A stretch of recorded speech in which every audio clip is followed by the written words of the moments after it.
So today we got a question from If I Had to Choose, LOL, asking for alternatives to the rear naked choke while the can't speak, while the opponent is in turtle position. It's like Porky Pig. As always, this is my lovely assistant, Mr. Adam Wilson. Let's get started. Didn't even trust catch. I was trying to see, this is how it works, Adam. It's like those, you ever seen those 80s movies where like the teacher trains his pupil to where like eventually it's like in Bloodsport, that he's blindfolded and he just does this and the guy catches it? I was trying to do that with you, where I'm just throwing you the foam, but it didn't work because, you know, just need work. So let's get started. So let's go ahead and take a look at the clock choke. This will be the submission that I'm going to show you in lieu of the rear naked choke. Let's take a look at a couple options here. When we're setting it up, the most important grip is going to be the first one. So I actually have a match back in 2017 where I used this in a competition. We'll go ahead and cut that in right now.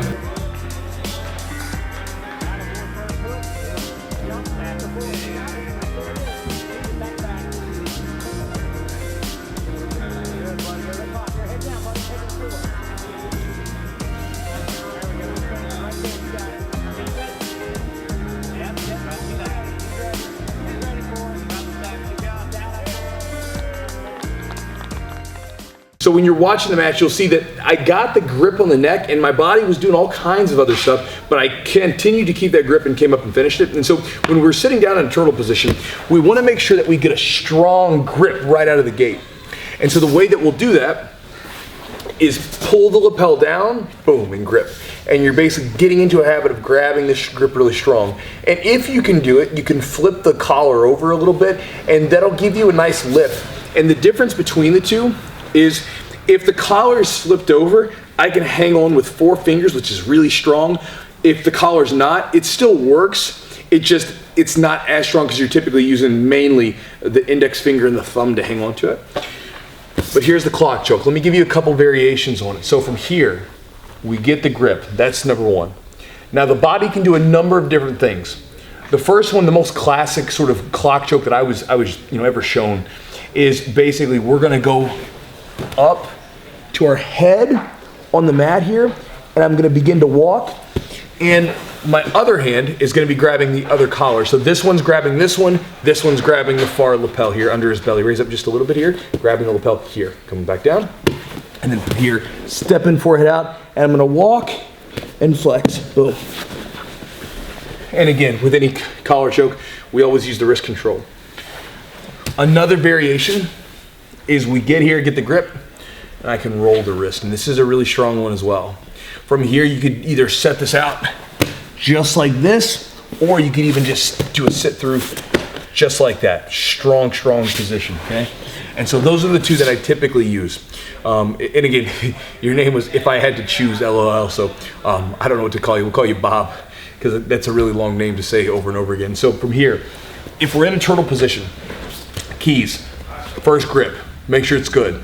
Second thing, depending on how you want to finish. If we want to finish the classic way, I'll grab that far lapel. I'm going to let my hip get to a shoulder, drop the forehead, and then go. And again, they call it a clock choke because our hands are walking, or our body rather, is walking like the hands of a clock. The other variation, grip, grab the forearm, roll the wrist, and then from here, sit your body on the shoulders and sit through. Very simple submissions. Now, before I end this, let me give you a couple of details on the turtle that might be helpful to you as well, since you're talking about the turtle position. Very important that we position our body in a good spot. There's different ways to do this. The way that I like to do it is I like to position my body on the hips here. Okay, if I get too far up like this and I'm in front of the knees, Adam can easily kick his leg back, bring his body in front, okay? And I have to make sure that there's pressure here and I have good control of his hips with my elbows and my body, because if I'm loose, even if I'm back here on the hips, he can easily Granby roll through, boom, right there, and regain his guard. So when I hold the turtle position, it's hip, boom, on the hip, hand comes in, I'm not crossing the center line, keeping my elbow tight and pinching here, and my body's pushing into him, my knees slightly bent, and this gives me drive into his body. If I get to the turtle position, I'm gonna be back here on the hip here, loaded, behind his knees, but still driving. So this way, if he starts to try to Grammy roll through, he can, but it's easier for me to begin to take the back or to move him because there's not a lot of space for his hips to move.